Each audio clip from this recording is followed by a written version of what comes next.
Droid. Hi guys, Jeffrey here from droidforums.net, and today we're going to take you through the new Ulephone, the B2 Touch, that was sent over to us by our friends over at gearbest.com. And let me just let you know right now, this comes in two variants, a 5.2 and a 5.5 with a full HD display. Specs are MediaTek 64-bit octa-core clocked at 1.7. It has a Sony 13 megapixel rear shooter with flash, an OmniVision 5 megapixel selfie with flash, 3 gigs of RAM, 16 of ROM, expandable to 64 gig via an SD card.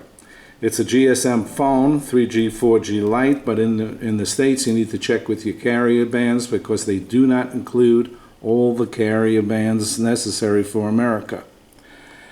It also has Gorilla Glass 3, a 3050 Sony battery, supports quick charge, and a front fingerprint scanner. So let's take a look and see what comes in the box. So what we basically have here is the user guide. We also have a screen protector. We have the USB charger, USB cable, and of course the earphones. Let's take a look at the phone itself. Taking a look at it, it's got a full metal frame, very solid. The back is plastic, a bit slippery. In the rear we've got that 13 megapixel shooter and flash. Up top, we have your USB power supply and earphone jack. On the left side, we have both the power, so I know it's difficult to see, power button and your volume rocker. Down on the bottom, we have the speaker. Let's just open it up and take a look at the inside. I got the battery, as you know, I got the battery installed already. But let's just tear it apart here and take a look at the components inside. Okay, what we have is, as I said, it's a GSM phone. We have 2 radios. Down at the bottom we have a, looks like a Bluetooth radio, and over here on the left is your 3D sound. Right here we have 2 SIM cards, and your SD card goes right in right over here. So let's just put it back together and go through it a little bit and see what we got. Okay, by the way, this is running Lollipop 5.1 and a clean version of Lollipop. Basically the same as you would get in a Nexus unit. There is no additions by the manufacturers or carriers, so that's a good thing. Taking a look at the setup, we have your typical Lollipop setup menus. This phone also supports NFC, and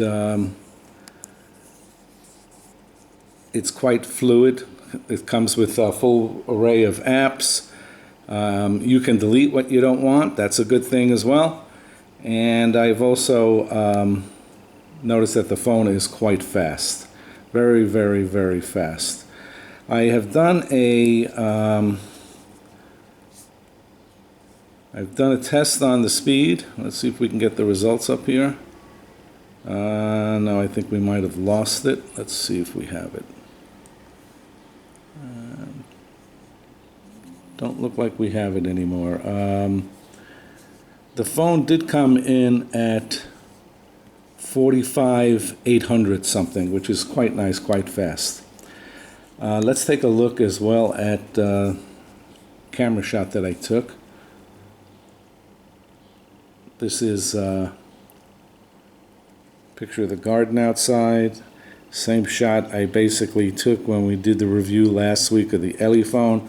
I don't know how well you guys can see it, but it is quite sharp, so it really has a nice camera on it. Downside to the phone basically is your menu, your home, your back buttons are not backlit. So if you get a notification, you're not going to see any visual indications. One thing I'm not happy with the phone, they could have done a better job there.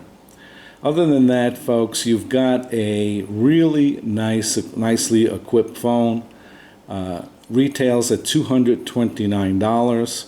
So if you are basically looking for a phone for yourself, a phone for the kids, a second phone for yourself, it's a great choice. I've been running with the Ulephone for a couple of weeks now as my number one phone. In other words, I've been using it day in and day out, and it is spec'd very similarly to this phone, and it's just working great. I mean, everything is working great.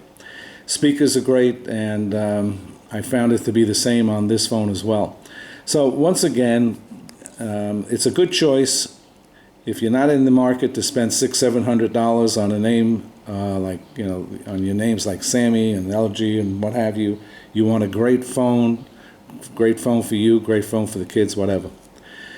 So hop over to gearbest.com. They've got some great deals going, and we'll see you on the threads. Have a great day.